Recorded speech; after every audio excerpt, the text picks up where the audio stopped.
దశరథుడు ఓ పక్క సంతోషంగా ఉన్నాడట, ఇంకో పక్క భరత శత్రుఘ్నులు తన దగ్గర లేనందుకు బెంగ పెట్టుకున్నాడట. దశరథునికి నలుగురు కుమారులు సమానులేనట. ఒక్క 2 లైన్లు కిందకెళ్లేసరికి దశరథునికి తన కుమారుల్లో పెద్దవాడైన శ్రీరాముడు మిక్కిలి ప్రీతిపాత్రుడు అని రాయబడింది. రే ఎర్రి కుక్కల్లారా, ఏంట్రా ఈ రాయడం?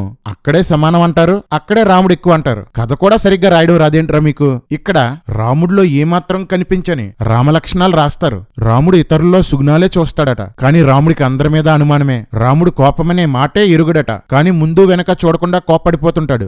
ఏమాత్రం గర్వం లేనివాడట, కాని టన్నుల అహంకారం గలవాడు రాముడు. ఎన్నడూ అబద్ధం చెప్పడట, కాని అసలైన నిజాలు మాత్రం దాచేస్తుంటాడు. పరుని సొత్తు ఆశించడట, కాని పక్క రాజ్యాలను అన్యాయంగా ఆక్రమించేస్తాడు. ఒక్కసారి చూసినంత మాత్రాన హృదయంలో ఏముందో చెప్పగలడట, కాని భార్య మనసులో ఏముందో కూడా తెలుసుకోలేడు. మిక్కిలి క్షోభ పడవలసిన పరిస్థితుల్లో కూడా ఏమాత్రం తొనకని వాడట, కాని బాధ వస్తే చాలు కింద పడి మరీ దొర్లి ఏడుస్తాడు. సోమరితనం లేనివాడట, కాని ఎప్పుడు ఏ పని చేయడు. లక్ష్మణుడితో గొడ్డు చాకరీ చేయించుకుంటాడు. రాముడు తన లోపాలను తానే గుర్తించగలడట. పోన్లేరా, రాముడు లోపాలున్నవాడని మీరే ఒప్పుకుంటున్నారు. రాముడికి పట్టాభిషేకం చెయ్యాలని దశరథుడు అనుకొని అత్యవసర సమావేశం ఏర్పాటు చేసి సామంతరాజులు, మంత్రులు, ముఖ్య సభ్యులందరినీ రాముడికి పట్టాభిషేకం చేయడంలో మీ ఉద్దేశం ఏంటి అని అడుగుతాడు. అప్పుడు వారంతా రాముడికి ఏమాత్రం సంబంధం లేని రామలక్షణాలు ఇంకా చెప్తారు. న్యాయంగా చంపాల్సిన వాళ్ళనే చంపుతాడంట, కాని వాలితో సహా అనేక మందిని అన్యాయంగా చంపాడు. మొత్తానికి అందరూ రామ పట్టాభిషేకానికి అంగీకరిస్తారు. రేపే పట్టాభిషేకం ఏర్పాట్లు చెయ్యండి అని దశరథుడు అందరి ముందు ప్రకటించేస్తాడు. వెంటనే వశిష్ఠుని ఆదేశంతో పనులు ప్రారంభమైపోతాయి. అందరి ఇళ్లపైన జెండాలు పెట్టుకుంటారు. హర్ఘర్ తిరంగా ఇదే. దశరథుణ్ణి సుగుణాలు గలవాడు అంటారు. రాముని పట్టాభిషేకం కోసం 353 మంది భార్యలకి చెప్పలేదు. ఇంటి దగ్గర భరతుడు శత్రుఘ్నులు లేరు. ఎలా నిర్ణయం తీసుకోవడం మంచి లక్షణమా? ఏం సుగుణాల్లో ఏంటో. రాముడికి విషయం చెప్పడానికి దశరథుడు రాముణ్ణి పిలిపిస్తాడు. ఇక్కడి నుండి రాముడి అసలు క్యారెక్టర్ బయటపడుతుంది. రాముడు వస్తుంటే అతని అందాన్ని చూస్తూ దశరథుడు అలాగే ఉండిపోయాడట. అచ్చుగుద్దినట్లు తనలాగే ఉన్న రాముణ్ణి చూసి మురిసిపోయాడట. రాముడికి దశరథుడు పోలిక ఎలా వస్తుందరా? వస్తే గిస్తే కౌశల్యని భర్తలా తాకిన బాపనోడు పోలిక రావాలి, లేదా కౌశల్య రాత్రంతా గుర్రం పక్కన పడుకున్నందుకు గుర్రం పోలిక రావాలి, లేదా అగ్నిలో నుండి వచ్చి పాయసం ఇచ్చిన వాడి పోలికైనా రావాలి. దశరథుడికేంటి సంబంధం? రాముని పుట్టుకలో ఇంతమంది ఉన్నందుకో ఏంటో రాముడు మనిషిలా పుట్టలేదు. మనుషులు తెల్లగా ఉంటారు లేదా నల్లగా ఉంటారు.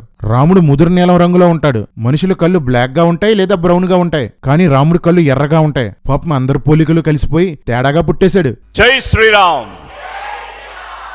రేపే నిన్ను రాజుగా పట్టాభిషేకం చేస్తానని చెప్పి రాజ్యపాలన గురించి కొన్ని సలహాలిచ్చి పంపేస్తాడు. రాజు అయిపోతున్న ఆనందంలో రాముడి హడావిడికి హద్దుల్లేవు. దశరథుడు మళ్లీ రథాన్ని పంపి రాముణ్ణి రమ్మంటాడు. మళ్లీ పిలిచేసరికి పట్టాభిషేకం ఆగిపోయిందేమో అనుకొని కంగారు పడిపోతాడు. రాజైపోదామని చాలా కోరికుంది రామా నీకు. దశరథుడు పట్టాభిషేకం కోసం మళ్లీ చెప్పి భరతుడు వచ్చేలోపు నీకు పట్టాభిషేకం అయిపోవాలి. భరతుడు ఎంతో మంచివాడు, కానీ మనుషులు మారిపోతుంటారు కదా.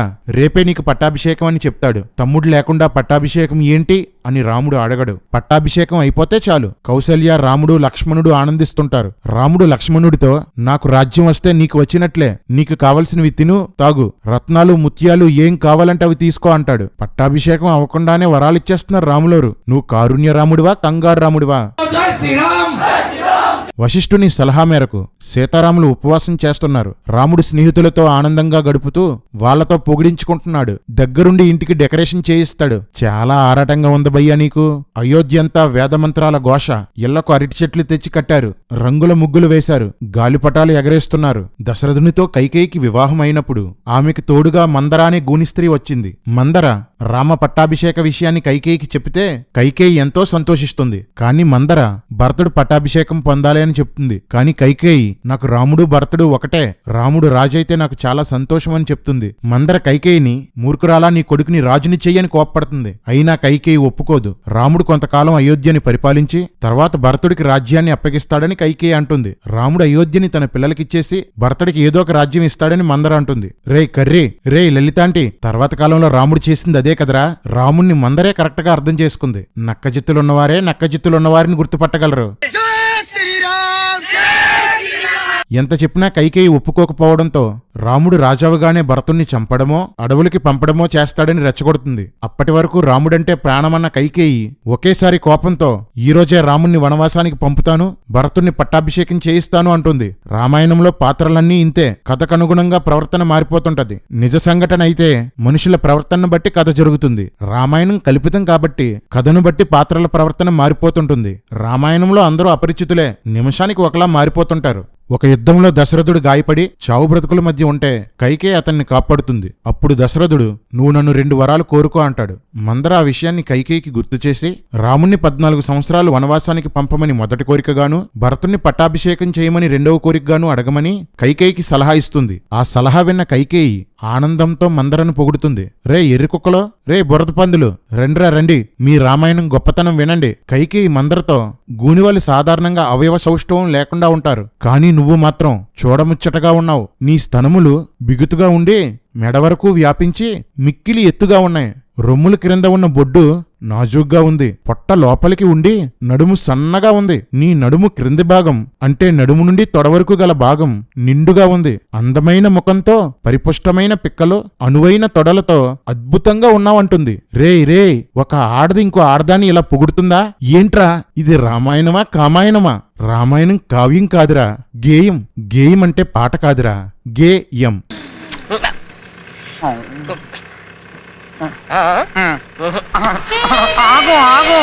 వెంటనే కైకేయి వెళ్లి కోపగృహంలో కూర్చుంది. దశరథుడు కైకేయికి పట్టాభిషేకం కోసం చెప్దామని కైకేయి అంతఃపురంలో ప్రవేశించాడు. పక్షుల శబ్దాలు, వంటల గుమగుమలు, దీపకాంతులు చూసి కామోద్రేకుడై రతికి ఇది తగిన సమయం అనుకున్నాడట. రే మాడా, 60,000 సంవత్సరాల పండు ముసలివాడు కాటికి కాలు చాపి కూర్చున్నాడు. కామం కావలసొచ్చిందా?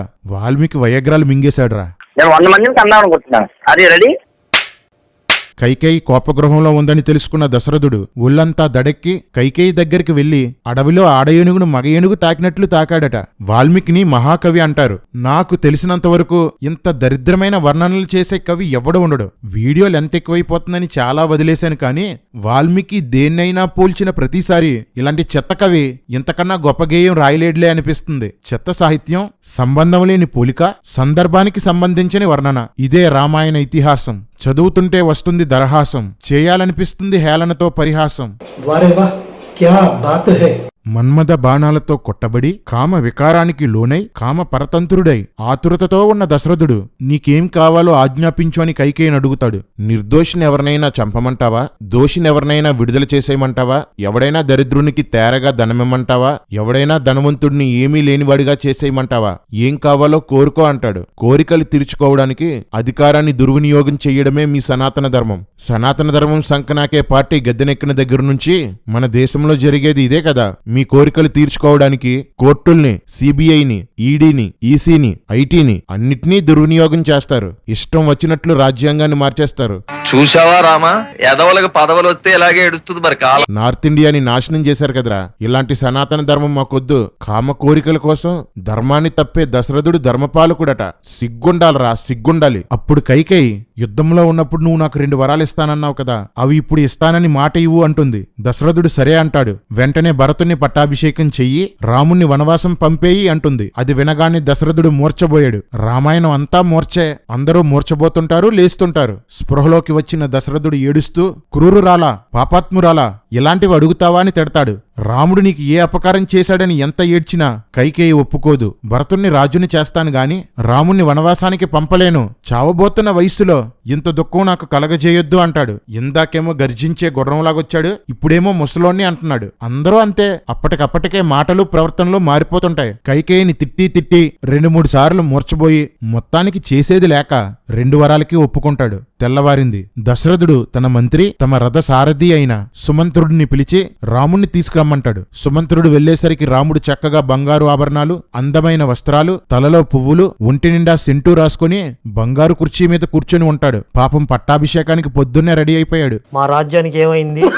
మా ఏనుగు రిక్షాలో తీసుకురండి అంటే కైకేయి మందిరానికి రమ్మన్నారని చెప్పగానే కైకేయి మా నాన్నగారిని నా పట్టాభిషేకం విషయంలో ప్రోత్సహించి ఉంటుంది. నేను వెళ్లి పొగిడించుకొని వస్తాను, నువ్విక్కడ ఆటపాటలతో ఆనందించు అని సీతతో చెప్తాడు. ఎవడ్రా ఇక్కడ రాముడికి రాజ్యకాంక్ష లేదు అని చెప్పినాడు. చాలా ఆరాటపడ్డాడు భయ్యా. రాముడు గుహలో నుండి బయటికి వచ్చిన సింహంలా బయటికి వచ్చాడట. అయ్యో ఎర్రిరామా, ఎల్లు ఎల్లు, దారి పొడుగునా జనాల జేజేలు, రాముడి టాటాలు, పాటలు పాడుతూ ఊరేగిస్తూ పూలు చల్లుతూ తీసుకెళ్లారట.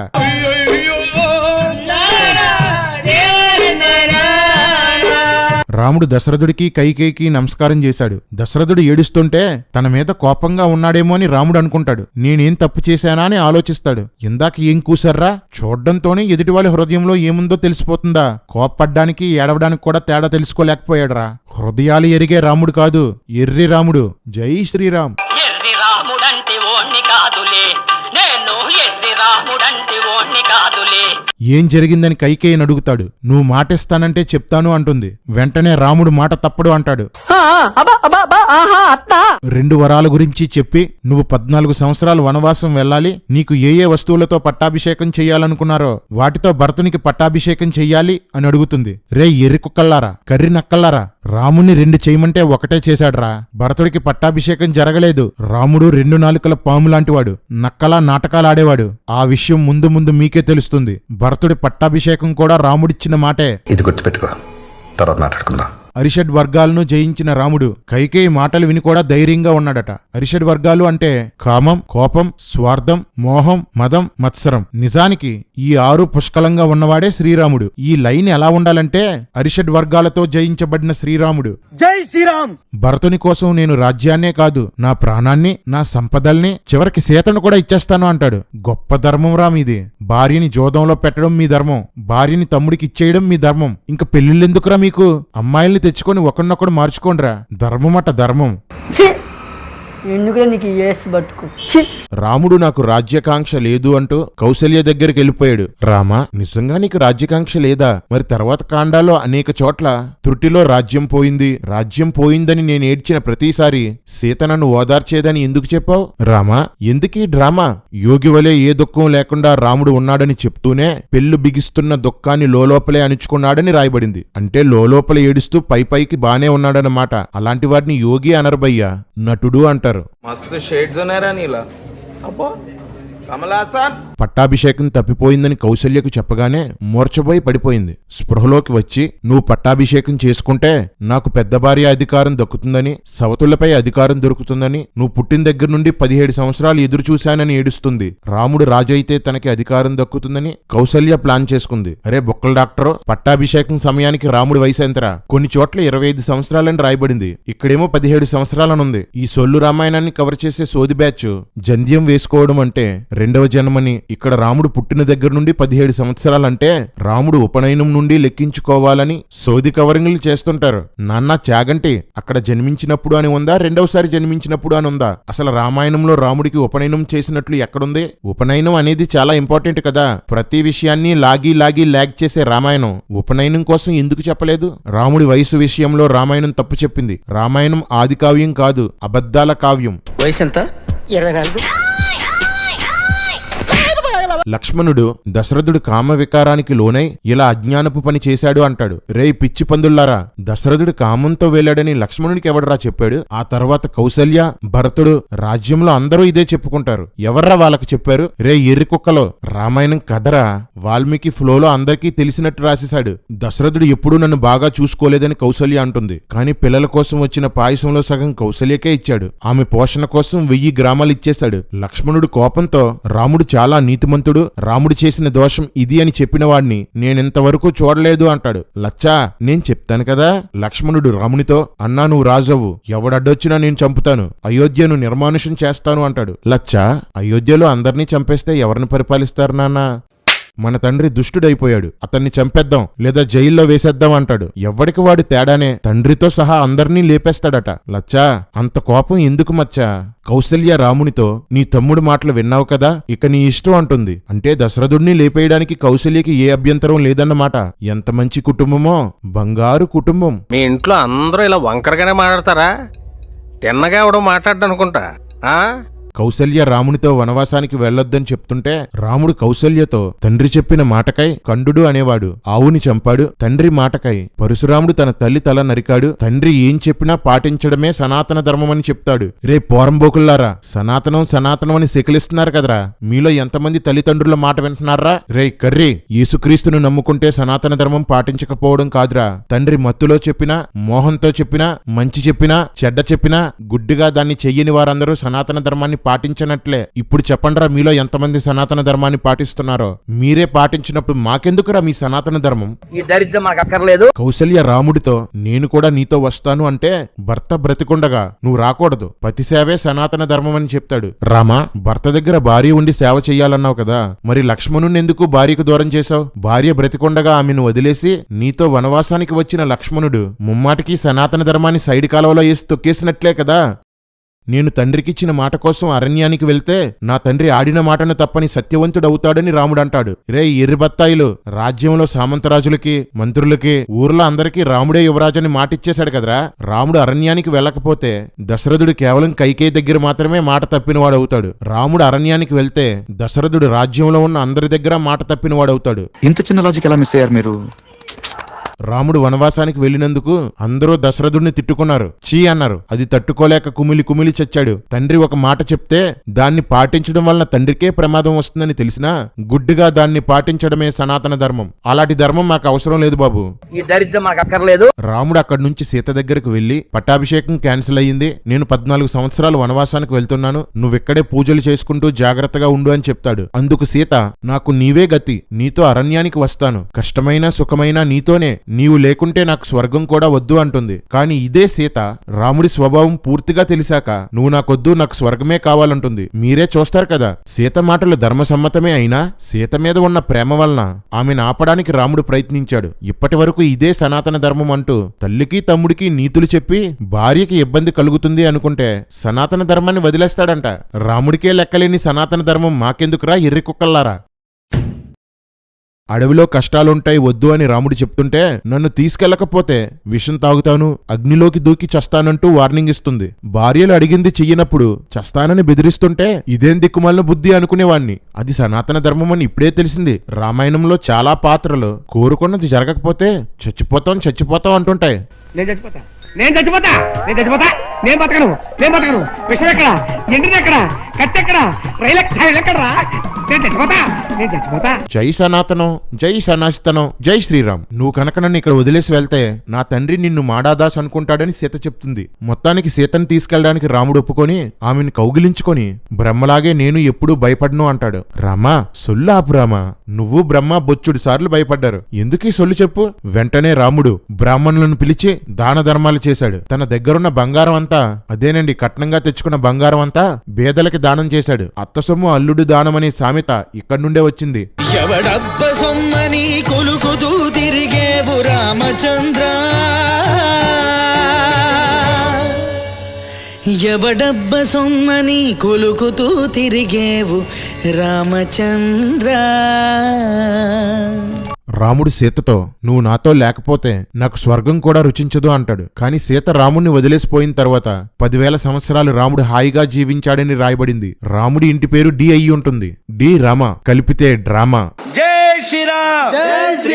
రాముడితో పాటు వనవాసానికి ఎలా వెళ్లాలని లక్ష్మణుడు ప్లాన్ చేసి రాముడు పాదాల మీద పడిపోతాడు. అప్పుడు రాముడు లక్ష్మణుడితో, నా తమ్ముడివైన నీవు మెత్తని స్వభావం గలవాడువు కాబట్టి వనవాసానికి రావద్దు అంటాడు. తండ్రిని లేపేద్దాం, అడ్డు వచ్చిన వారందరినీ వేసేద్దాం అన్నవాడు మెత్తని స్వభావం గలవాడా? ఎర్రి రాముడు.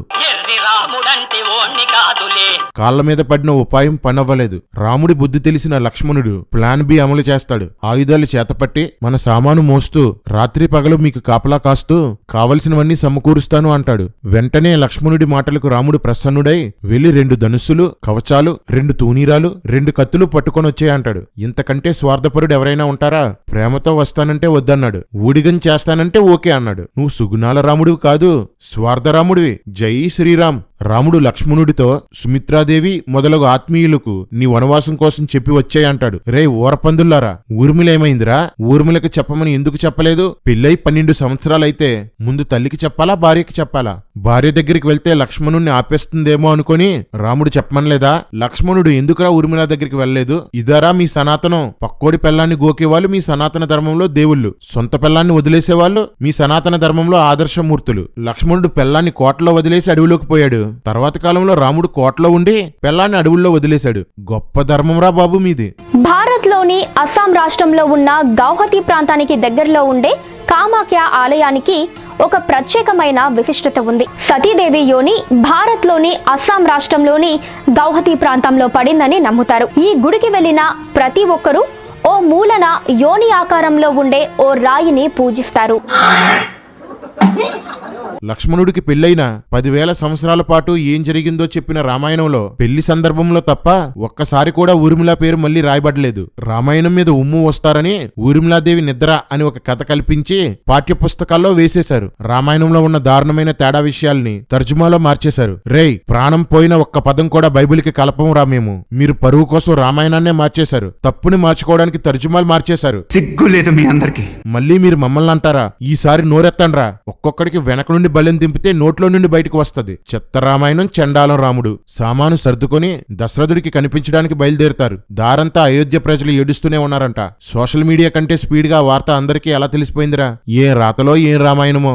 రాముడితో పాటు ఆస్తిపాస్తులు వదిలేసుకుని వనవాసానికి వెళ్లిపోదామని అయోధ్య ప్రజలు అనుకున్నారంట. పట్టాభిషేకం ఆగిపోయినందుకు విలవిల్లాడిపోయారంట. జనమంతా కామంతో దశరథుడు ఇలా చేశాడు, కైకేయి వల్లనే ఇలా జరిగిందని తిట్టుకుంటున్నారు. ఇవన్నీ రాముడు వింటున్నా ఏమాత్రం బాధపడలేదంట. అసలు కోట్లో జరిగిన ఈ విషయం ఊరంతా ఎలా తెలిసింది? రాముడికి పట్టాభిషేకం చెయ్యలేదని తనే లీక్ చేసుంటాడు. అలాంటోడేలే. దశరథుని భార్యలందరూ దశరథుడి దగ్గరికి వచ్చి రామా రామా అంటూ ఏడుస్తున్నారు. నేను తప్పుగా మాట ఇచ్చాను, దానిని పక్కన పెట్టి అయోధ్యను పరిపాలించు అని దశరథుడు రాముణ్ణి అడిగితే అలా చెయ్యను అంటాడు. నాకు రాజ్యంపై, సీతపై, మరి దేనిపైన ఆశలు లేవు. నీ మాట నేను నిలబెట్టి నీకు పేరు తెస్తే అంతే చాలంటాడు. దశరథుడికి అపఖ్యాతే వచ్చింది గాని మంచి పేరు రాలేదు. దశరథుడు కైకేయి అవమానాల పాలయ్యారు.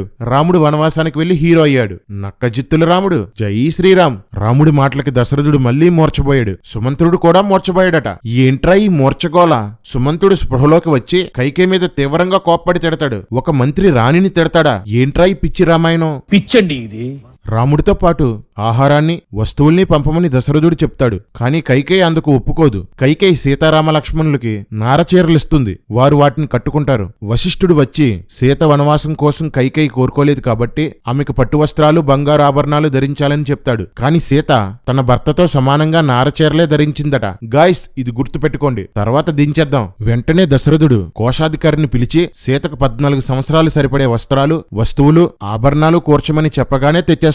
సీత చక్కగా పరిపుష్టంగా ఉన్న తన అవయవాలకు పట్టుచీర, చిత్ర విచిత్రమైన ఆభరణాలు అలంకరించుకొనెను అని రాయబడింది. ఇందాకేం చూసాం? తన భర్తను బట్టి వీటి మీద ఆసక్తి లేకుండా ఉంది. ఇప్పుడు అన్ని ధరించేసింది. అందరూ ఇంతే.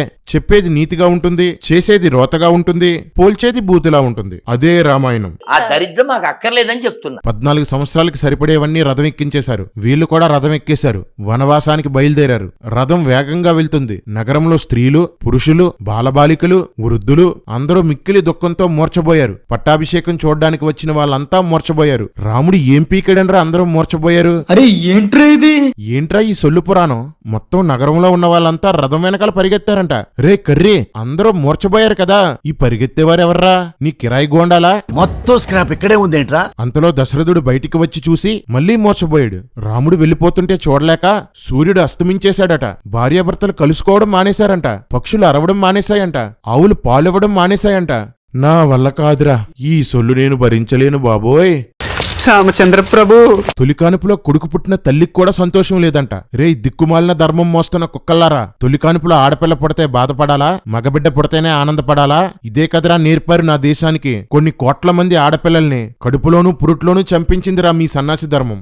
ఆడదాన్ని అణిచి అణిచి కామ వస్తువుగా మార్చారు కదరా. స్త్రీలను ఇంత హీనపరిచిన ఈ సన్నాసి ధర్మాన్ని డబ్బు కోసం కక్కుర్తిపడి స్త్రీలే ప్రచారం చేస్తున్నారు. ఛీ! మీ బతుకులు చెడా. కైకేయిని తిట్టి ఆమెను వదిలేసి కౌసల్య భవనానికి దశరథుడు వెళ్లిపోతాడు. ఇక్కడ వరష్ఠ కవి వాల్మీకి ఇలా అంటాడు. సీతారామ లక్ష్మణులు లేని రాజభవనం గరుత్మంతుడి సర్పాలను ఎత్తుకుపోగా నిశ్చలంగా మిగిలిన సరస్సులా ఉందట.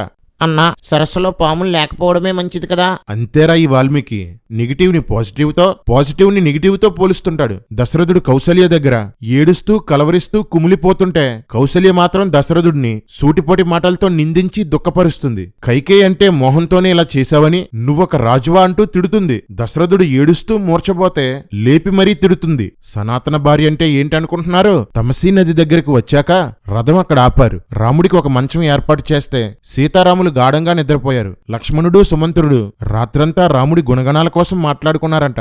ఏమున్నాయిరా మాట్లాడుకోవడానికి? రాముణ్ణి పైకెత్తడానికి ఎన్ని పాటలో. ఉదయాన్నే లేచేసరికి రాముని కోసం వచ్చిన అనేక మంది ప్రజలు అక్కడున్న చెట్ల కింద నిద్రపోయి ఉన్నారంట. వాళ్ళకు తెలియకుండా రహస్యంగా బయలుదేరి రథంతో వేరే దారిలో వెళ్లిపోయారు. రాముడి జాడ తెలియక వెనక్కి వచ్చిన పురుషుల్ని రాముని తీసుకురాకుండా వచ్చినందుకు స్త్రీలు వారిని తిట్టి స్పృహ తప్పి పడిపోయారంట.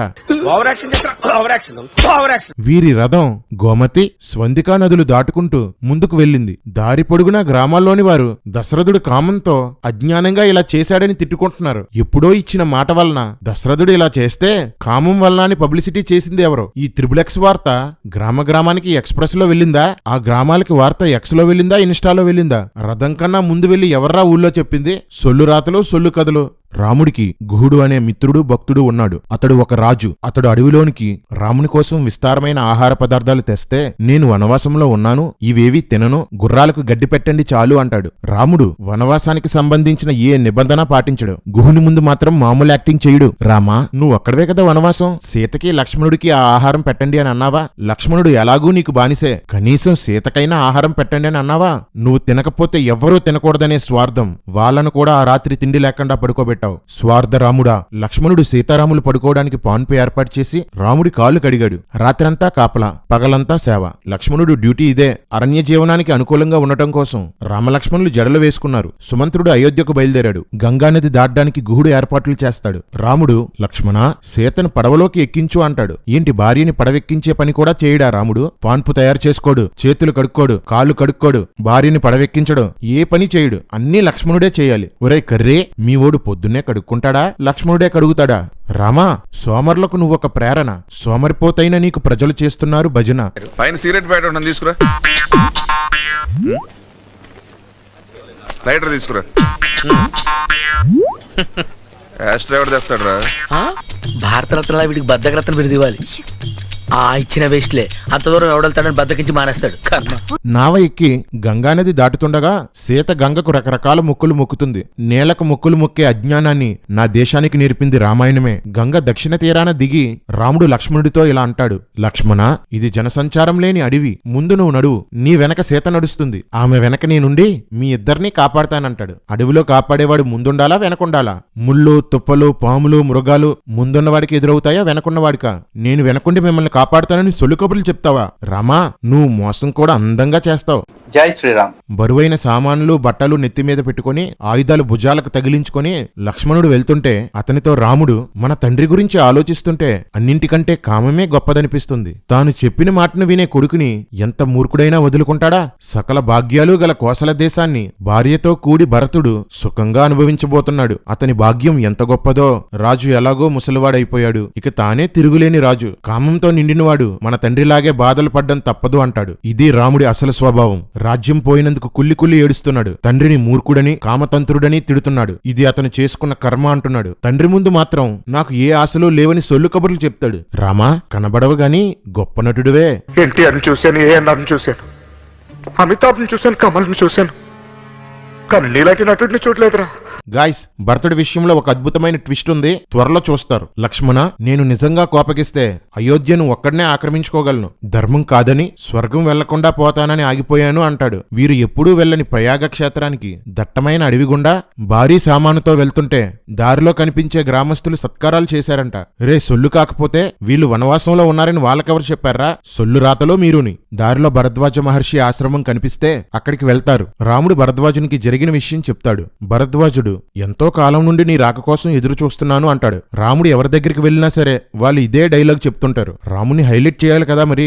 రాముడు మహర్షితో మేము నివసించడానికి అనుకూలమైన చోటు ఏదైనా చూపించమని అడిగితే చిత్రకూటం అనే ప్రాంతానికి వెళ్లమని చెప్తాడు. అక్కడి నుండి యమునా నది తీరానికి వచ్చి వెదురు కర్రలతో పెద్ద తెప్పను చేసి వస్త్రాభరణాలు వస్తువులు తెప్పపై ఎక్కించి నది దాటారు. చిత్రకూటానికి చేరి అక్కడ వాల్మీకి ఆశ్రమాన్ని వనానికి వెళ్తారు. రే జడ్డిగల్లరా, ఏంట్రా ఇది? వాల్మీకి నారదుడు బ్రహ్మ రాముని కోసం చెప్తుంటే ఏమీ తెలియనట్లు విన్నాడు. ఇప్పుడు రాముడు సీతలను ముందే కలిసినట్లు కథలో రాసేసుకున్నాడు. ముందుకు వెళ్తే దశరథుడు నేను స్నేహితులమని కూడా చెప్తాడు. వాల్మీకి రాముడు ముందే తెలిస్తే ఒక మంచివాడు, వీరుడు, ధీరుడు ఎవరున్నారని నారదుడిని ఎందుకు అడిగాడు? వాల్మీకి రాముడి మీద అంత మంచి అభిప్రాయం లేదన్నమాట. వాల్మీకి ఆశ్రమం పక్కనే రాముడు ఒక కుటీరం కట్టమని లక్ష్మణుడితో చెప్తాడు. లక్ష్మణుడు కష్టపడి కుటీరాన్ని కడతాడు. మరి రాముడేం చేశాడు అనుకుంటున్నారా? ఆ కుటీరాన్ని చూసి ఎంతో సంతోషించాడు. రాముడు చిన్న పని కూడా చెయ్యడు, కానీ సొల్లు చెప్పమంటే మాత్రం మాటలు కోటలు పేటలు దాటించేస్తాడు. రాముడు లక్ష్మణుడితో ఒక కృష్ణ జింకను చంపి తీసుకునిరా, వాస్తు పూజ చేద్దాం అంటాడు. లక్ష్మణుడు జింకను చంపి తెచ్చి హోమంలో బాగా ఉడికించి రాముడికిస్తే దాన్ని పూజలో సమర్పించి స్నానం చేస్తాడు. మోసానికి కామానికి నిలువెత్తు స్వరూపమైన మతోన్మాద బేపనోళ్ళు ఇక్కడ జింకను దుంపా అని తర్జుమా చేశారు. రే సిగ్గులేని ఉన్మాద బేపనోళ్ళారా, ఉన్మాద బాపనోళ్ళు మాత్రమే తిడుతున్నాను. రే సిగ్గులేని ఉన్మాద బేపనోళ్ళారా, మీ గ్రంథం మీద మీకు గౌరవం లేదు కాబట్టే తర్జుమాలో అనేక విషయాలు మార్చేశారు. మీరే గౌరవించని ఈ చెత్త పుస్తకాన్ని మేమెందుకు గౌరవించాలరా? రాముడు వాస్తు పూజ చేసి అందులోకి ప్రవేశించి హాయిగా గడుపుతున్నారు. రాముడికి కూడా వాస్తు అంటే భయమే అన్నమాట.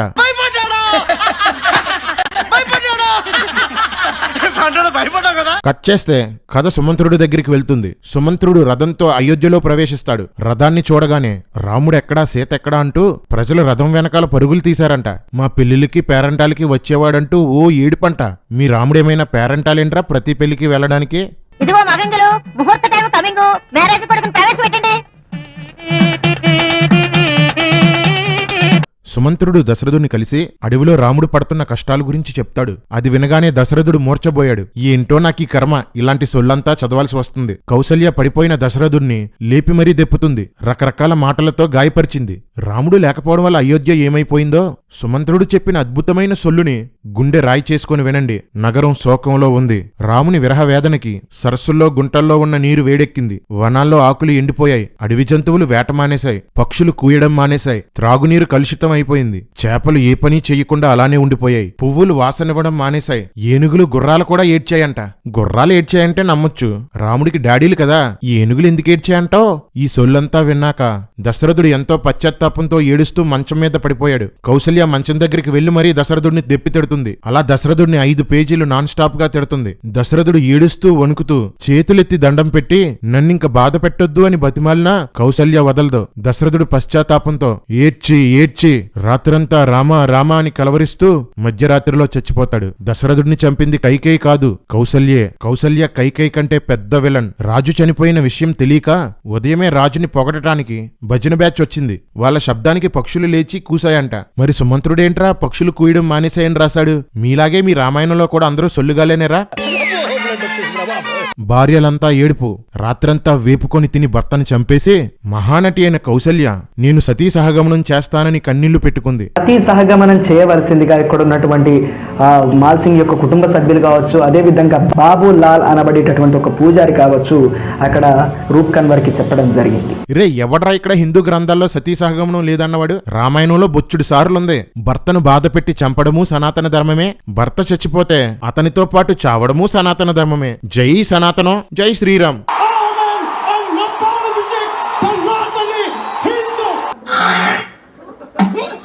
రే పిచ్చి కుక్క, బైబిల్ మీద పడి ఏడ్డం కాదురా, ముందు రామాయణం చదువు. ఈ సొల్లు రామాయణం చదువు. రాజ్యంలో ప్రజలందరూ ఏడుస్తుంటారు. ముందు రోజు వరకు కామంతో నిండి దశరథుడు తన కొడుకుని అడవుల్లోకి పంపించేశాడని చెప్పుకున్నారు. ఈ రోజు దశరథుడు గొప్ప రాజు అంటూ ఏడుస్తున్నారు. దశరథుడు కుటుంబంలో ఉన్న వాళ్లే కాదు, అయోధ్యలో ఉన్న వాళ్ళందరూ కూడా అపరిచితులే. దశరథుని అంత్యక్రియలు చేయడం కోసం భరతుణ్ణి శత్రుఘ్నుణ్ణి రప్పించడానికి రథంతో మనుషుల్ని పంపిస్తారు. దశరథుడి శవాన్ని ఔషధాల్లో భద్రపరిచారు. దశరథుడు చనిపోయిన 15 రోజులకి భరతుడు అయోధ్యకు వస్తాడు. అయోధ్య వెలవెలపోవడం గమనిస్తాడు. ప్రతిరోజు అయోధ్యలో చీకటి పడుతుండగా స్త్రీ పురుషులు ఉద్యాన వనాల్లోకి వెళ్లిపోయి రాత్రంతా రతి సంయోగంతో సంతోషించి తెల్లవారుతుందనగా ఎవరి ఇళ్లకు వారు పారిపోవడం భరతుడు చూసేవాడట. కాని ఇప్పుడు ఆ ఉద్యానవనాలు ఖాళీగా ఉండడం గమనించాడు. రే ఎర్రి కుక్కలో, భార్యాభర్తలైతే శారీరకంగా కలుసుకోవడానికి వనాలకు వెళ్లరు అంటే వనాల్లో జరిగేది ఏంట్రా? వ్యభిచారమే కదా. అయోధ్య ఒక బోకు పట్టణం, అక్కడ రాత్రంతా జరిగేది వ్యభిచారమే. రామరాజ్యం కావాలి రామరాజ్యం కావాలి అంటే ఏంటో అనుకున్నాను. రామరాజ్యం అంటే రెడ్ లైట్ ఏరియాల్ని లీగల్ చేయడం అన్నమాట. ఒరే బావమర్ది, బావా నా రాజ్యం రామరాజ్యం రా. ఇక్కడ మర్డర్లుండవు, రేపులుండవు, రౌడీజం ఉండదు. ఎవత్తైనా రానంటే కదా రేప్ చెయ్యాలి, ఎవరైనా ఇవ్వనంటే కదా రౌడీసం చెయ్యాలి. అవేవి లేవు. ఏం చెప్పావు బావా, నువ్వు రాముడివి, నేను రామదాసుని. జై శ్రీరామ్. తండ్రి మరణ వార్తని కైకేయి భరతుడికి చెప్పింది. వెంటనే భరతుడు నేలపై పడి దొర్లి ఏడ్చాడు. కైకేయికి మాత్రం ఏ బాధ లేదట.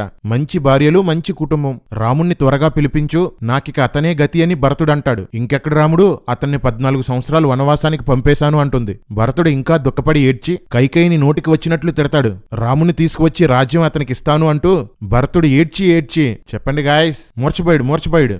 స్పృహలోకి వచ్చి కౌసల్య దగ్గరకు వెళ్లి, నేను రాజ్యం కోరలేదు, వనవాసం విషయం నాకు తెలియదు, అంతా కైకేయే చేసిందని కుమిలి ఏడ్చి, గాయస్ మూర్చపోయాడు.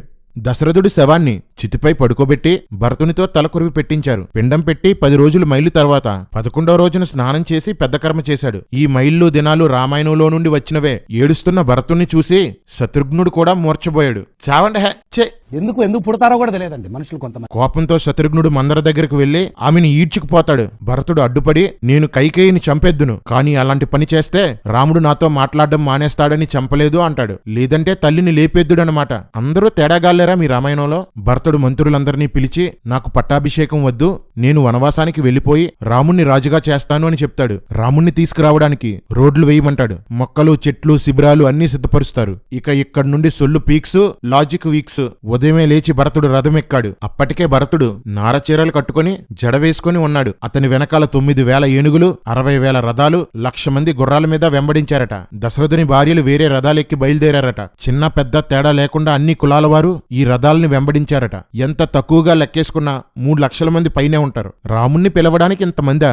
రాముణ్ణి ఎలా హైలైట్ చేయాలో తెలియక రచయిత ఎలా పడితే అలా రాసేశాడు. కానీ అన్నీ రాముణ్ణి అంతకంతకు మూర్ఖుడిలా చూపిస్తాయి. భరతుడు దారిలో రాముని భక్తుడైన గుహుడిని కలుసుకుంటాడు. రాముడు చెప్పిన మాటలను బట్టి అతడు వెనక్కి రాకపోవచ్చు అని గుహుడు భరతుడితో అంటాడు. ఆ మాట వినగానే తట్టుకోలేక భరతుడు, గాయస్ మూర్చపోయాడు. ఆ రాత్రి ఆ 3 లక్షల మంది అడవిలో గడిపి, ఏంటి 3 లక్షల మంది రాత్రి అడవిలో గడిపి, సర్లే ఉదయమే లేచారు. గుహుడు వీళ్ళందర్నీ గంగానది దాటించడానికి 500 నావలు, 100 స్వస్తిక్ ముద్రగల నావలు ఏర్పాటు చేశాడు. ఈ స్వస్తిక్ ముద్ర కూడా రామాయణం నుండి వచ్చిందే. 60,000 రథాలు, 1,00,000 గుర్రాలు, ఏనుగులు, 3 లక్షల మంది ప్రజలు 600 నావల్లో గంగానది దాటేశారంట. రే బొక్కల డాక్టర్, లెక్కలేసుకోరేంట్రా మీరు? కేవలం రథాలు దాటించడానికి ఒక్కొక్క నావ 100 రౌండ్లు వెయ్యాలిరా. మొత్తం అందరినీ నది దాటించడానికి ఒక్కొక్క నావ 700 రౌండ్లు వెయ్యాలి. ఒక రౌండ్ కి అప్ అండ్ డౌన్ 2 గంటలు తీసుకుంటే 24 గంటలు నావలు నాన్ స్టాప్ గా నడిపితే 60 రోజులు పడుతుంది. సొల్లుకు కూడా హద్దులుండాలరా. చెప్పాను కదా ఇక్కడ నుండి లాజిక్ కి లంగరేసి సముద్రంలో దించేస్తారని. భరద్వాజ మహర్షితో మాట్లాడి రాముని ఆచూకీ తెలుసుకుందామని ఆశ్రమానికి కొంచెం దూరంలో తన బలగవంతటిని ఆపేసి భరతుడు మంత్రుల్ని, వశిష్ఠుణ్ణి తీసుకొని ఆశ్రమానికి వెళ్ళాడు. రాముని చంపాలని ఉద్దేశంతో భరతుడు వచ్చాడని భరద్వాజ మహర్షి అనుమానిస్తాడు. భరతుడు అంతా వివరించి చెప్తాడు. అతనితో వచ్చిన వారు కూడా భరతుడిది తప్పు లేదని చెప్తారు. అప్పుడు భరద్వాజ మహర్షి భరతునితో, నీ మనసులో ఏముందో నాకు ముందే తెలుసు, నీ కీర్తి వ్యాపించడానికి ఇలా ప్రశ్నించాను అంటాడు. రామాయణంలో ఒక్క ఋషి కూడా స్థిరం కాదు, అందరూ సొల్లు చెప్పడమే. భరతుడిది సత్య సంకల్పమట. అందుకని రాముడు ఎక్కడున్నాడో భరద్వాజుడు ఆచూకీ చెప్పాడు. రే కుక్కలారా, ఇలా ఒకసారి రండిరా. తండ్రి మాట పాటించి అడవులకు వెళ్లిన రాముడు ధర్మం పాటించినట్లేనా? అవును, మా రాముడు ధర్మాత్ముడు. తండ్రి మాటను నేను పాటించను, రాముణ్ణి కూడా పాటించనివ్వను. నేను వనవాసం, రామునికి పట్టాభిషేకం జరిపిస్తానన్నా భరతుడు ధర్మాన్ని పాటించినట్లు అవ్వదు కదా.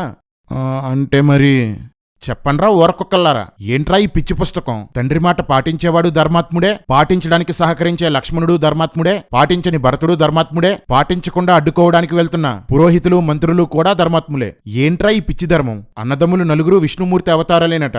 2 అవతారాలు సనాతన ధర్మాన్ని పాటించమంటే 2 అవతారాలు పాటించవద్దు అంటాయి. 2 అవతారాలు స్త్రీలనేమీ చేయకూడదు అంటే 2 అవతారాలు స్త్రీలను శిక్షిస్తాయి. రే, మీ సన్యాసి ధర్మం అంటే ఏంటో మీకే కాదు మీ దేవుళ్ళకి కూడా క్లారిటీ లేదురా. తో మీ బ్రతుకులు మీరు చేది నమ్మ బతుకు బురదలో పంది బతుకుతుంది, నువ్వు బతుకుతున్నావు ఎందుకురా? ఎదవన్నారు ఎదవ. భరతుడు బయలుదేరతామంటే ఈ రాత్రికి మా ఆతిథ్యం తీసుకోండి అంటాడు. చాలా మంది ఉన్నామని భరతుడు చెప్తే మొత్తం అందరినీ రప్పించండి, నా ఆతిథ్యం అంటే ఏంటో చూపిస్తానంటాడు భరద్వాజ మహర్షి. భరద్వాజుడి గదిలోనికి వెళ్లి నీళ్లు చల్లి విశ్వకర్మను, యముడిని, ఇంద్రుడిని, వరుణుణ్ణి, కుబేరుణ్ణి పిలుస్తాడు. పార్టీకి హెల్ప్ చేయమని అడుగుతాడు.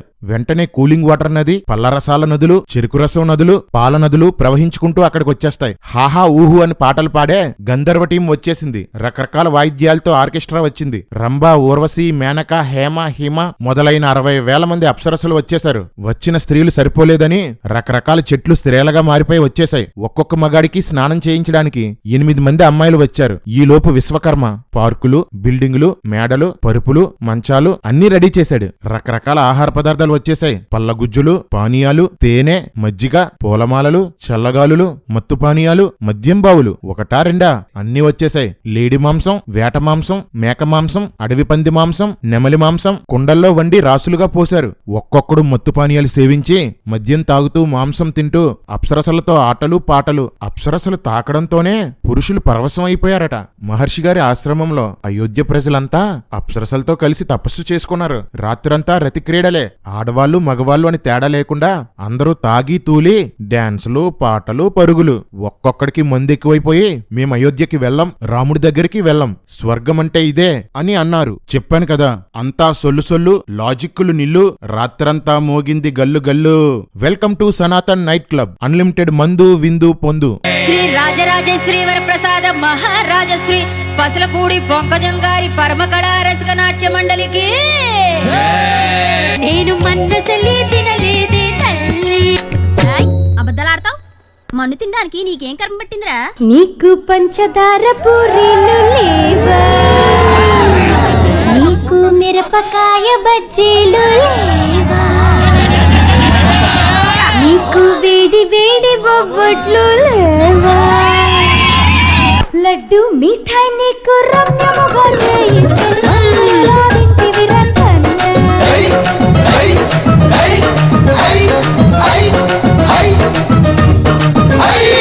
రంగు జాంగిరి నీకు రమ్యముగా చేయిస్తే మన్నేలా తింటివి రకన్న, మన్నేలా తింటివి రకన్న.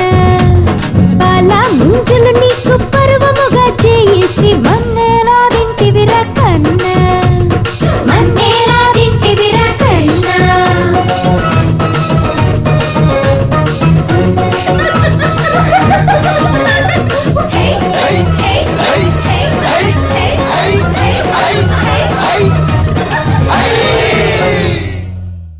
మీది రామాయణం కాదురా, రేవాయణం, కామాయణం, సురాపానీయం. రండ్రా ఇరుకుకల్లారా.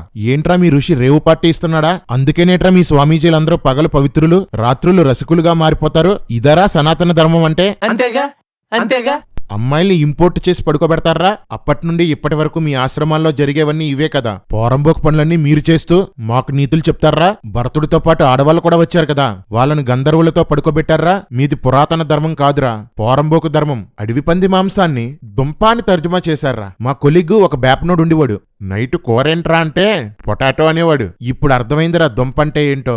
సురాపానం అని శ్లోకంలో ఉంటే చెరుకు రసం అని తర్జుమా చేస్తారా? మాంసం అని శ్లోకంలో ఉంటే ఫలాలని తర్జుమా చేస్తారా? మద్యపు బావులు అని రాసుంటే మజ్జిగ బావులని తర్జుమా చేస్తారా? ఏరా ఉన్నది ఉన్నట్లు తర్జుమా చేయడానికి సిగ్గేసిందా? అసలు తర్జుమా చేసినవాడు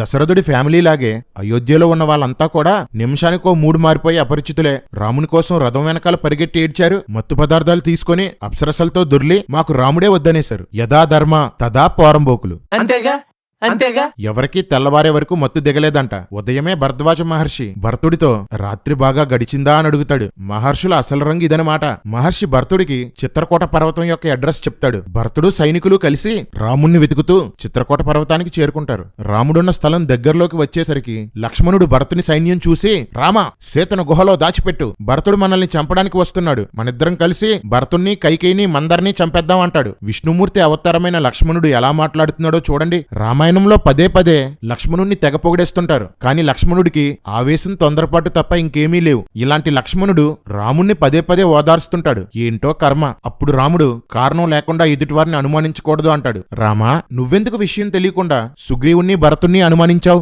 బాబాలా కూర్చొని సొల్లు చెప్తావు కానీ బాగుపడే పని ఒక్కటే చెయ్యు. తండ్రిని ప్రసన్నం చేసుకొని భరతుడు నాకు రాజ్యం ఇవ్వడానికి వస్తున్నాడేమో అంటాడు. పైకి కనపడవు గాని లోపల నీకు చాలా ఆశలున్నాయి భయ్యా. మనల్ని అయోధ్యకు తీసుకువెళ్ళడానికి దశరథుడే వచ్చి ఉంటాడని రాముడు అంటాడు. లోపలేమో అయోధ్యకు వెళ్లిపోవాలని ఉంది. వెళ్లిపోతే కీర్తి ప్రతిష్టలు రావని ఇంకో బాధ. పాపం రాముడు నలిగిపోతున్నాడు.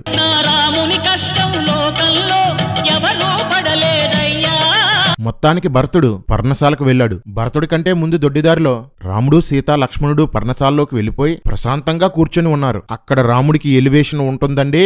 సముద్ర జలముల వరకు వ్యాపించి ఉన్న సమస్త భూమండలానికి ప్రభువైన రాముడు అని రాశారు. అప్పటికి రాముడు అయోధ్యకు కూడా రాజు కాదురా. ఏంట్రా ఈ షోయింగ్లు? రాముణ్ణి చూడగానే భరతుడు ఏడు పాపుకోలేకపోయాడు. నలుగురు అన్నదమ్ములు ఏడ్చి కౌగిలించుకున్నారు. ఈసారి రాముడు ఎలాంటివాడో లేయర్స్ గా బయటపడుతుంది. భరతునితో, తండ్రి గారు ఎక్కడా? నువ్వు ఇక్కడికి ఎందుకొచ్చావు? రాజ్యం ఎలా ఉంది? బ్రాహ్మణులకు నమస్కారం చేస్తున్నావా? పక్షపాతం లేకుండా తీర్పు తీరుస్తున్నావా? అంటూ 74 కుశల ప్రశ్నలు వేస్తాడు. ఇంతకంటే మూర్ఖంగా మాట్లాడేవాడు ఎవడైనా ఉంటాడా? ఎవడైనా రెండో మూడో ప్రశ్నలు వేసి సమాధానం తెలుసుకొని మళ్ళీ అడుగుతాడు. ఆగకుండా 74 ప్రశ్నలు అడుగుతారా? అలా మాట్లాడేవాడు రాముడా, మూర్ఖుడా? పైగా ఆ ప్రశ్నలన్నీ రాముడికే రాజ్యం పరిపాలించడం వచ్చు అన్నట్లుగా గొప్ప చెప్పుకున్నట్లుంటాయి. ఇంకో జోక్ ఏంటంటే, భరతుడు అయోధ్యకు వచ్చి 1 నెల రోజులు కూడా అవ్వలేదు. అంతలోనే రాజ్యంలో 74 విషయాలు ఏం చేసేస్తాడు? ఇప్పుడు కర్రిగాడొచ్చి యోబు గ్రంథంలో యెహోవా వచ్చి యోబుని ప్రశ్నల మీద ప్రశ్నలు అడగలేదా అంటాడు. కర్రీ, దేవుడు మనిషిని నిలదీస్తూ ప్రశ్నించడం, మనిషిని కుశల ప్రశ్నలు అడగడం రెండూ ఒకటేనారా? మనిషికి దేవుడికి తేడా తెలియకే కదరా మీ ధర్మం మనుషులను దేవుళ్ళను చేసింది, దేవుళ్లను వ్యభిచారులు చేసింది. మనుషులు చేసిన దేవుళ్ళారా, పాపాలను ఉండ్రాళ్ళుగా చేసి మోసాలను జిల్లేళ్లుగా పోసి ఇలవేలుపుగా ఊరేగించారు. ఈ మహానుభావులు ప్రజల కళ్ళకే గంతలు కట్టారు. రాముడు ఎప్పుడు ఆపుతాడా అని చూసి గ్యాప్ దొరకగానే, నాకు పట్టాభిషేకం అవ్వలేదు, నీ మీద బెంగతో తండ్రి గారు చనిపోయారు అని చెప్తాడు. ఆ మాట వినగానే రాముడు గాయ్స్ మూర్చపోయాడు. జై శ్రీ మూర్ఛ రామాయణ మహా. రాముడు కోలుకొని తండ్రి కోసం విలపించి పిండం పెట్టి స్నానాలు చేసి రామలక్ష్మణులు ఆశ్రమంలోనికి వచ్చారు. అంతలో వారి తల్లులు లోపలికి వచ్చి రాముని అవతారాన్ని చూసి గొల్లుమని ఏడ్చారు. లక్ష్మణుడు కూడా వనవాసంలోనే ఉన్నాడు కదరా, అతన్ని చూసి ఎందుకు ఏడలేదు? నిజానికి సేవలన్నీ చేసేది అతనే కదరా. రాముడికి డబ్బా కొట్టడానికి రాసిన సొల్లు పురాణం రైది. రాముడు తల్లులను చూసి వాళ్ళ పాదాలకు నమస్కారం చేస్తుంటే తల్లులు రాముడి వీపుపై నిమురుతూ అక్కడున్న ధూళి తుడిచారంట. ఎరికొక్కలో ఇప్పుడే కదరా స్నానం చేసి వచ్చాడు, ధూళి ఎక్కడి నుండి వచ్చిందిరా? సొల్లు రాతలో సొల్లు పుస్తకము. భరతుడు రాముణ్ణి అయోధ్యకు రమ్మని చేతులెత్తి కాళ్ళు మొక్కి చాలాసేపు బ్రతిమాలుతాడు. నాకు తండ్రి ఆజ్ఞే ముఖ్యమని. రాముడు రానంటాడు. నీ బదులు నేను వనవాసంలో ఉంటాను, నా బదులు నువ్వు అయోధ్యకు రాజుగా ఉండు అని భరతుడు రాముణ్ణి ఎంత వేడుకున్నా రాముడు మాత్రం ఒప్పుకోడు. నువ్వు కూడా తండ్రి ఆజ్ఞ పాటించు అని చెప్తాడు. ఎర్రిగొడ్లు, ఇప్పుడు రాముడు చెప్పింది సరిగ్గా వినండ్రా. ధీరుడైన పురుషుడెవడో విలపించకూడదు, ఏడవకూడదు అంటాడు. తర్వాతి కాండాల్లో ప్రతిదానికి రాముడు ఏడవడం, విలవిలా విలపించడం చూస్తారు. అంటే రామాయణం ప్రకారం రాముడు ధీరుడు కాదు, ధర్మబుద్ధి దయాళుడైనవాడు, స్వర్గానికి వెళ్లాలనుకున్నవాడు, పెద్దల ఆజ్ఞలు పాటించాలని రాముడు అంటాడు. కాని భరతుడు దశరథుని ఆజ్ఞ పాటించలేదు, తాను పట్టాభిషిక్తుడు అవ్వలేదు. అంటే రామాయణం ప్రకారం భరతుడు ధర్మాన్ని పాటించలేదు. అంటే స్వర్గం నుండి అవతారంగా వచ్చిన భరతుడు స్వర్గానికి వెళ్లే అర్హతను కోల్పోయాడన్నమాట. ఫ్యామిలీ మొత్తం ఆడామగాని తేడా లేకుండా ధర్మం తప్పి బ్రతుకుతున్నారన్నమాట. ఇదండి రామాయణం. వినండి ఈ సొల్లు పురాణం. వినుడు వినుడు రామాయణ గాథ వినుడి మనసారా. తల్లి ఎంత దుష్టురాలైనా తల్లిని చంపడం ధర్మం కాదని భరతుడు అంటాడు. కాని దశావతారాల్లో ఒకటిగా చెప్పుకునే పరశురాముడు గండ్రగొడ్డలితో తల్లి తల నరికి చంపేశాడు. ఎవడ్రా ఇంతకీ మీ ధర్మంలో ధర్మాత్ముడు? ఇది ధర్మమని బోధించే బాబాల దగ్గర నుంచి ఈ ధర్మాన్ని పాటించకపోతే చంపుతామనే మతోన్మాదుల వరకు అందరూ ధర్మం తప్పిన వాళ్లేరా. మొత్తం స్క్రాప్ ఇక్కడే ఉందేంట్రా? ఇక్కడ భరతుడు రాముడికి లేని రామలక్షణాలు చెప్తాడు. రాముడు దుఃఖానికి కృంగిపోడట, సొల్లు. సంతోషానికి పొంగిపోడట, మళ్ళీ సొల్లు. రాముడు దేనికి పరితపించడట, సొల్లు ప్రో. ఎట్టి బాధలకు చెలించడట, సొల్లు మ్యాక్స్. ఇందాక నేను చెప్పాను కదా పట్టాభిషేకంలో ఒక విషయం చెప్తానని, జాగ్రత్తగా వినండి. రండి బాబు రండి, ఇప్పుడేం జరిగిందో మీరే చూడండి. చిత్రకోట థియేటర్లో డ్రామా రాముడు. ఎర్రి ఎద్దులు, బురదలో పందులు, వినండి. రాముడు భరతునితో దశరథుడు కైకేయిని వివాహం చేసుకునే సమయంలో కైకేయికి పుట్టిన వాడికే రాజ్యాధికారం ఇస్తాను అని కైకేయి తండ్రికి మాట ఇచ్చాడు అని చెప్తాడు. ఈ ఒక్క మాటతో దశరథుని కుటుంబమంతా ధర్మ విరుద్ధమైనదని తేలిపోతుంది. మావగారికి మాటిచ్చి కూడా కైకేయి కొడుకైన భరతుడికి పట్టాభిషేకం చేయకుండా రాముడికి పట్టాభిషేకం చెయ్యాలనుకున్న దశరథుడు ధర్మం తప్పాడు. దశరథుడు కైకేయి తండ్రికి మాట ఇచ్చిన విషయం రాముడికే తెలిసిందంటే కౌసల్యకు కూడా తెలిసే ఉంటుంది. రాత్రి పగలు కలిసి పడుకునే లక్ష్మణుడికి తెలిసే ఉంటుంది. భర్త ఇచ్చిన మాటకు వ్యతిరేకంగా రాముడు రాజవ్వాలని కోరుకున్న కౌసల్య కూడా ధర్మం తప్పింది. దశరథుడు రాముడు పుట్టకముందే మాటిచ్చాడు కాబట్టి న్యాయంగా సింహాసనం మీద కూర్చోవలసింది భరతుడే. అలాంటిది రాముడికి పట్టాభిషేకం చేయడానికి భరతుణ్ణే చంపేద్దామనుకున్న లక్ష్మణుడు కూడా ధర్మం తప్పినవాడే. రాముణ్ణి తీసుకురండ్రా. రామా, దశరథుడు మాట ఇచ్చిన విషయం తెలిసి కూడా రేపే నీకు పట్టాభిషేకమని దశరథుడు నీతో చెప్తే భరతుణ్ణి కదా రాజుని చెయ్యాలని చెప్పడం మానేసి ముత్తైదులా మంగళ స్నానం చేసి రెడీ అయిపోతావా? రాజ్యం తీసుకుందామని నక్క వినయం నటించావు. మధ్యలో కైకేయి అడ్డుపడడంతో తండ్రి మాట తొక్క అంటూ కబుర్లు చెప్పావు. నువ్వు దశరథ రాముడివి కాదు, దొంగ రాముడివి, దగారాముడివి. దశరథుడు కైకేయికి ఆమె తండ్రికి మాట ఇచ్చాడని విషయం తెలిసి కూడా తండ్రి మాటని పాటించని భరతుడు కూడా ధర్మం తప్పినవాడే. రే ఎర్రికర్రి, ఇంకెవడ్రా నీ రామాయణంలో ధర్మం పాటించినవాడు?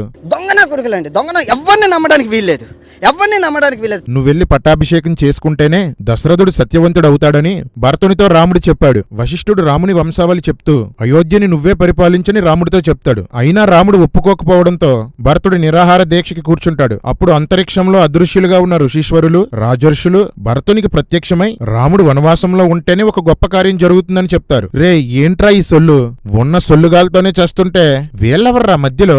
ఇక భరతుడికి చేసేది లేక రాముడు వనవాసం చేయడానికి ఒప్పుకుంటాడు. ఇక దశరథుడు కైకేయికిచ్చిన మాటల్లో మిగిలినది భరతుని పట్టాభిషేకం. కైకేయి కూడా రాముడి దగ్గర భరతుణ్ణి పట్టాభిషేకం చేయించాలని మాట తీసుకుంది. భరతుడు పట్టాభిషేకం చేసుకుంటేనే రాముడు మాట తప్పని వాడవుతాడు, తండ్రిని మాట తప్పని వానిగా చేస్తాడు. భరతుడు రాముడితో నువ్వు వనవాసం చెయ్యి, నేను నీ బంగారు చెప్పులు తీసుకొచ్చాను, వాటిని తొడుక్కొని వెంటనే తీసి ఇస్తే వాటిని సింహాసనంపై పెట్టి వాటికి పట్టాభిషేకం చేస్తాను అంటాడు. రాముడు నిజంగానే గొప్ప వంశంలో పుడితే ధర్మాత్ముడైతే అలా కుదరదు, నువ్వే రాజుగా పట్టాభిషేకం చేసుకో, కావాలంటే వనవాసం తర్వాత నేను రాజుగా పరిపాలిస్తాను అనాలి. కాని రాముడు ఒక్కసారంటే ఒక్కసారి కూడా అది తప్పని కాని అలా చేయకూడదని కాని నిన్నటిదాకా తండ్రి కూర్చున్న సింహాసనం మీద నా చెప్పులు పెడతావా అని కాని ఇంత రాజ్యానికి చెప్పుల్ని రాజుగా చేస్తావా అని కాని ఒక్క మాట అనలేదు. వెంటనే భరతుణ్ణి కౌగిలించుకొని తన చెప్పులిచ్చేస్తాడు. ఇంకేం తండ్రి మాట నెరవేర్చాడ్రా మీ రాముడు? ఇంకేం రాజ్యాన్ని త్యాగం చేశాడ్రా? మా రాముడు తండ్రి కోసం వనాలకు వెళ్ళాడు, సీత కోసం యుద్ధాలు చేశాడని చెప్తారేంట్రా? మీ రాముడు మాట తప్పిన మోసగాడు, రాజ్యాధికారం లాక్కున్న దొంగ. శృతి నాదే, రివాల్వర్ నాదే. కాదు కాదు, వనవాసము నాదే, పట్టాభిషేకం నాదే. ధర్మం తప్పిన భరతుడు నెత్తిమీద చెప్పులు పెట్టుకుని రథంలో కూర్చొని భరద్వాజ మహర్షి ఆశ్రమానికి, అదేనండి రేవు పట్టి చేశాడు కదా, అక్కడికి వెళ్తాడు. భరద్వాజుడితో వశిష్ఠుడు రాముడి దగ్గరికి వెళ్లి నీ చెప్పులు భరతునికిస్తే వాటికి పట్టాభిషేకం చేస్తాడు, నువ్వు వచ్చిన తర్వాత రాజ్యాన్ని పరిపాలిద్దుగాని అని అడిగి రాముని చెప్పులు తీసుకుని నాకు ఇచ్చాడు అని చెప్తాడు. రే వాల్మీకి మందేసి రాశాడా ఏంట్రా? అక్కడేమో భరతుడు అడిగాడని రాశాడు, ఇక్కడేమో వశిష్ఠుడు అడిగాడని రాశాడు. రే మీరు రామాయణాన్ని మార్చేస్తుంటారు కదా, ఏం చూసుకో లేదా? ఇది కూడా మార్చేయండిరా. రామాయణాన్ని మార్చేసి ధర్మాన్ని కాపాడుకోండిరా పోరంబోకుల్లారా. అవునరా మాడా, ఈ 2 రోజులు ఆ 3 లక్షల మంది ఏం తిన్నారా? అవును, రామాయణంలో లాజిక్లు ఉండవు కదా. వెంటనే భరద్వాజ మహర్షి భరతునితో నీవు ధర్మాన్ని ఎరిగి బాగుగా ధర్మాన్ని పాటించిన ధర్మాత్మునివి అని పొగుడుతాడు. రే పోరంబోకుల్లారా, ఏంట్రా ఈ తిక్క రామాయణం? తండ్రి మాటని జరగనివ్వకుండా చెప్పులతో పాలన చేస్తానన్నవాడు ధర్మాత్ముడా? అందరూ వినండి, సనాతన ధర్మం అంటే స్త్రీలను గౌరవించడం కాదు, తండ్రి మాట వినడము కాదు. రాముడు ఏం చేస్తే అదే సనాతన ధర్మం. సింపుల్ గా చెప్పాలంటే రాముడి సంకనాకడమే సనాతన ధర్మం. జై శ్రీరామ్. భరతుడు అయోధ్యకు వెళ్లి చెప్పులను సింహాసనం మీద కూర్చోబెట్టి పట్టాభిషేకం చేసి పూజ చేస్తూ గొడుగు వేస్తూ చెప్పులకు గాలి విసురుతూ వచ్చిన కానుకలను చెప్పులకు సమర్పించేవాడు. ఏ పని ఉన్నా సలహాలు కావాలన్నా చెప్పులను అడిగేవాడట. రే ఇక్కడ ఎవడ్రా ఎర్రోడు? చెప్పులను సలహా అడగడమేంట్రా? భరతుడు ఎర్రోడా? అయోధ్య మంత్రులు ఎర్రోల్లా? కోసల రాజ్యంలో ప్రజలు ఎర్రోల్లా? మా ఊర్లో అప్పలమ్మ కొట్లో ఉంటాయి పప్పలో, మా ఊర్లో అప్పలమ్మ కొట్లో ఉంటాయి పప్పలో, రామాయణం నిండా ఉంటారు ఎర్రిపప్పలో. జై సనాతన్, జై శ్రీరామ్. వనవాసం ఎలా పాటించాలో తెలిసిన రాముడు తన తల్లితో నేను మనుషులకు దూరంగా వనాల్లోకి వెళ్లి మాంసం విసర్జించి కేవలం శాకాహారమే తిని 14 సంవత్సరాలు బ్రతుకుతాను అంటాడు. వనవాస ప్రారంభంలో గుహుడు రాముడి కోసం రకరకాల పదార్థాలను వండి తెస్తే ఈ 14 సంవత్సరాలు నేను ఓన్లీ వెజిటేరియన్ అంటాడు. ఎందుకంటే వనవాసంలో మాంసం తినకూడదు, తింటే అది వనవాసం కాదు. కానీ రాముడు వనవాసం ప్రారంభించిన వెంటనే మాంసం తినడం ప్రారంభించేశాడు. బంధువుల దృష్టిలో, స్నేహితుల దృష్టిలో మాంసాహారం మానేసినట్లు షోయింగ్. అరణ్యంలో మాత్రం 3 లొట్లేసుకొని అన్ని రకాల మాంసాలు తినేశారు. రామా, నువ్వు నవ్వుల రాముడివి కాదు, నాటకాల రాముడివి. ఘోరం ఏంటంటే రాముడు వనవాసం చేస్తున్నందుకు రాముడి మీద ప్రేమతో భరతుడు నందిగ్రామంలో ఉండిపోయి 14 సంవత్సరాలు మాంసాహారం మానేసి బక్క చిక్కిపోయాడు. రాముడు మాత్రం రోజూ మాంసం తిని తిని బలిసిపోయాడు. రాముడు ఎంత మోసగాడో చూడండి. తండ్రితో వనవాసానికి వెళ్తున్నానని మాట ఇచ్చి మీట్ పార్టీకి వెళ్ళాడు. తండ్రికిచ్చిన మాట తప్పాడు, తల్లితో అబద్ధాలు చెప్పాడు, తమ్ముణ్ణి మోసం చేశాడు, తన చెప్పుల్ని సింహాసనం ఎక్కించుకున్నాడు. రామ, నీ పేరు తెలుగులో కంటే ఇంగ్లీష్ లోనే సరిగ్గా సరిపోతుంది. అన్నా, రాముడి పేరు ఇంగ్లీష్లో ఏంటి? రా అంటే కమ్, 3 అంటే 3, రాముడు అంటే కంత్రి. అందుకేరా కంత్రి సినిమా తీయాలని డైరెక్టర్ అనుకొని ఆ పేరుకు తగిన హీరో ఎవరా అని రాముడి పేరున్న హీరోని పెట్టుకున్నాడు. जय श्री राम। రాముడి కంటే పెద్ద కంత్రి ఎవరంటే గీతా ప్రెస్ వాళ్ళు. అన్ని భాషల్లోనూ రాముడు మాంసం తినలేదు, మద్యం తాగలేదు అని మార్చేశారు. సీతారాములు వనవాసానికి ముందు, వనవాస కాలంలో, వనవాసం తర్వాత కూడా మాంసం తిన్నారు, మందు కొట్టారు. రాముడు మాంసం తిన్నాడా లేదా అనేది నా పాయింట్ కాదు. ఎందుకంటే మనుస్మృతి ప్రకారం బ్రాహ్మణులు కూడా మాంసం తినొచ్చు. రాముడు తింటే నాకు అభ్యంతరం ఏముంటుంది? కానీ బ్రాహ్మణులైనా క్షత్రియులైనా యజ్ఞం కోసం బలిచ్చిన జంతువు యొక్క మాంసం మాత్రమే తినాలి. గురువులకి ఇవ్వగా మిగిలిన మాంసం మాత్రమే తినాలి. వినోదం కోసం కాని మాంసం కోసం గాని జంతువును వేటాడి తింటే అది హింస, అధర్మం. ఆ జంతువును వేటాడినవాడు, దాని మాంసాన్ని తీసుకున్నవాడు, దాన్ని వండినవాడు, వడ్డించినవాడు కూడా నరకానికి పోతాడు. రామలక్ష్మణులు మాంసం కోసం జంతువులను చంపారు. ఎక్కువ సార్లు రాముడే ఆ మాంసాన్ని కోసేవాడు, సీత వండేది, లక్ష్మణుడు వడ్డించేవాడు, రాముడు సీతకి తినిపించేవాడు. కాబట్టి ముగ్గురు సనాతన ధర్మాన్ని మీరారు. అంటే వాళ్ళు ముగ్గురు ఇప్పుడు నరకంలో ఉన్నారన్నమాట. ఒరై పిచ్చి కుక్కల్లారా, వెర్రి పందుల్లారా, జై శ్రీరామ్ జై శ్రీరామ్ అని మీరు జై జైలు కొడుతున్న రాముడే మీ సనాతన ధర్మాన్ని లెక్క చేయలేదురా. రేయ్ మాడా, రేయ్ కేడి, రేయ్ లంబడి, అది చూసిన ఆంబోతుల్లా మీడియాల్లోనూ రోడ్ల మీద తిరగడం కాదు. ఒకసారి రామాయణం చదివి మీ దేవుళ్ళ కోసం, ధర్మం కోసం తెలుసుకోండ్రా వెదవల్లారా. అందరికీ చిత్రకోట అడ్రస్ తెలిసిపోతుందని రాముడు అత్రి మహర్షి అనసూయల ఆశ్రమానికి వెళ్తాడు. ఈ అనసూయ సీతకు బంగారు ఆభరణాలు, రత్నాలు ధరించుకోవడానికి ఇస్తే ఒళ్ళంతా బంగారం ధరించుకొని అరణ్యంలోనికి ప్రవేశిస్తారు. అంతటితో అయోధ్యకాండ పూర్తయి అరణ్యకాండం ప్రారంభమవుతుంది.